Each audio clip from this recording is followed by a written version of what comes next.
What's up? J'espère que vous avez la forme. On se retrouve pour la suite des post-it. Il m'en reste 5-6. Donc voilà, parti, hein. Let's go. Je vais pas refaire genre que je l'ai dit comme la dernière fois. Tu ne peux pas guérir si tu continues de prétendre que tu n'as pas mal. C'est littéralement une question d'ego. Il y a vraiment pas plus simple que ça. C'est le truc de tant qu'on ne reconnaît pas une chose, sa faute, on ne pourra jamais passer à autre chose. Parce que là, on parle vraiment de guérison, pas physique, mais de guérison mentale. La guérison physique, on sait que le corps, en laissant aller, sans forcément aller voir le médecin ou aller à l'hôpital, il va se guérir tout seul. Le cerveau ne marche pas comme ça du tout. Il a besoin aussi de faire son deuil. C'est une machine super intelligente.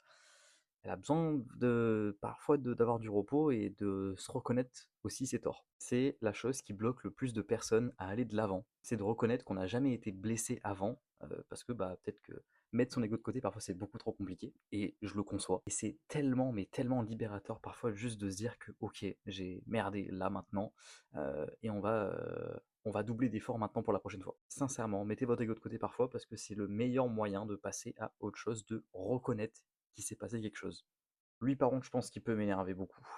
Il n'y a pas beaucoup de différence entre la moyenne et la médiocrité. Je m'explique. Je vais faire un exemple personnel. Les gens de mon âge maintenant, ils vont en boîte, ils fument soit la cigarette, soit des puffs. Ils font pas vraiment tous du sport. Généralement, les études, ça leur casse les couilles. Ils scrollent tout le temps sur, sur les réseaux. Tout l'argent qu'ils gagnent, ils ne l'investissent pas, mais ils le dépensent et ils mangent n'importe quoi. Ça, c'est la moyenne. Vu d'extérieur comme ça, c'est horrible. C'est pas du tout un style de vie qui, moi, m'attire, et c'est pas non plus beaucoup plus compliqué de faire mieux que cette moyenne-là. Donc comprenez que dans la moyenne, c'est euh, complètement être médiocre. Ce qui est banalisé pour tout le monde n'est pas forcément bien. Et ça, il faut vraiment se le rentrer dans la cabessa. Il y a pas d'autre moyen. Le jour où tu as envie de faire quelque chose de beaucoup plus que la moyenne, forcément tu vas être critiqué par cette moyenne-là, parce que tu vas faire des choses que eux n'arrivent pas à faire. Mais ça, faut juste passer outre, parce que être moyen, parfois, et dans de grandes majorités de cas, c'est être médiocre. N'empêche pas le fait que aujourd'hui peut être une journée géniale en te remémorant la journée mauvaise que tu as passée hier. Trop, trop, trop, trop, trop important. Dans une journée, il y a 24 heures. Dans une semaine, il y a 7 jours. Dans un mois, il y a 4 semaines à peu près et quelques.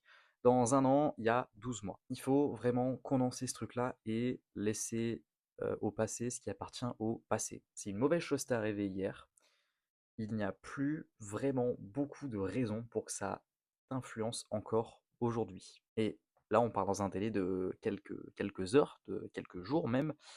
Si ça commence à durer en mois euh, ou semaines, ou voilà, c'est hard. Et je reviens sur ce que j'ai dit tout à l'heure, mais c'est parfois parce que on n'arrive pas à se rendre compte qu'on est mal, qu'on est blessé. Autant vivre la chose directement à 100%, s'imprégner de cette douleur-là et se dire ok, fuck it, c'est comme ça, et fin. Et par contre, après, il faut faire en sorte que ça soit une source de motivation pour que demain soit une meilleure journée. Parce qu'en vrai, c'est beaucoup plus simple, si tu vois par là. Si tu as eu une journée de merde hier, c'est une raison de plus d'avoir une journée meilleure demain, mais c'est aussi beaucoup plus facile, parce qu'il y a plein de choses qui ne dépendent pas de nous, il y a des choses qui dépendent de nous. Et il faut juste se focus sur le fait de se détacher des choses qui ne dépendent pas de nous et faire en sorte que les choses qui dépendent de nous soient des bonnes choses. Aussi simple que ça. Pour la prochaine, enlève de ta tête l'option que tu peux abandonner. Là, je vais faire une généralité, mais vraiment, peu importe ce que tu as envie de faire plus tard. Toutes les personnes qui ont prévu un plan B vont le réaliser. Exemple personnel, quand je suis arrivé en école de droit, j'ai compris que ça allait être très dur. J'étais livré à moi-même pour réviser, pour faire, etc.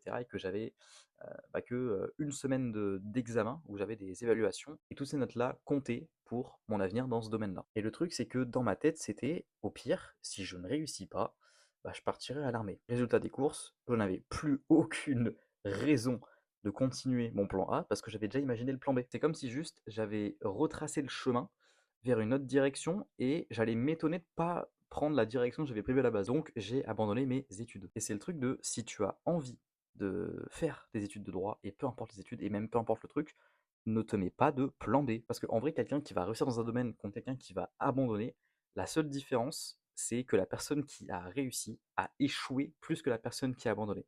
Et ça, juste cogite un peu dessus, mais tu verras que c'est vrai. Si on souhaite se développer, il faut améliorer ses forces et pas les changer. Ça, c'est l'erreur que je vois dans et chez tout le monde. Quand tu es bon dans un domaine, deviens expert dedans. Ça va être beaucoup plus simple, tu connais déjà. Et après, par la suite, commence à développer d'autres compétences. Parce qu'en vrai, tout ce qu'on a appris maintenant peut nous servir plus tard. Et quand je dis tout, il y a vraiment tout. Parce que du moment que tu arrives à faire un sort de lien et une corrélation entre une chose et une autre, il y en aura tout le temps, je t'assure, et bah, tu as déjà cette compétence-là, donc renforce-la et tu verras qu'au fur et à mesure, tu développeras une autre compétence. Et ça, c'est vraiment un truc important à prendre en compte, c'est que pour vraiment devenir meilleur, il n'y a pas besoin de devenir bon dans tout. Il faut juste être bon dans quelques domaines. Il ne faut pas chercher la perfection dans tous les domaines possibles. Par contre, tu peux chercher à être très très très très bon dans un, deux, trois domaines que tu connais déjà, que tu kiffes et qui te plaît. Et ça, c'est le meilleur moyen pour devenir la meilleure version de soi-même. J'ai skip un peu tout les post-it. Il y en a certains que je trouvais pas du tout intéressants à lire et même à étudier un petit peu. Mais en tout cas, on avait une sacrée pile. C'est fou de se dire que c'est que des post-it, ça. C'est incroyable. Mais on a encore plein de choses à voir ensemble. Là, il y a une semaine, j'ai commencé à rien peut tout changer et je vous assure qu'une fois que je l'aurai fini, je vais avoir le cerveau en bourrique et on va faire des vidéos à tout va. Mais c'est un truc de qu'est-ce qu'il arrive à rendre des trucs compliqués, simples et évident. Tu sais, tu lis et tu te dis, mais attends, mais c'est vrai. Donc très hâte de le finir pour développer des points là-dessus. Si vous voulez vous l'acheter, il est disponible à la Fnac ou même sur Amazon. Mais franchement, incroyable. Écoutez, on se voit pour une prochaine vidéo très très bientôt. Puis sur ce, à très vite.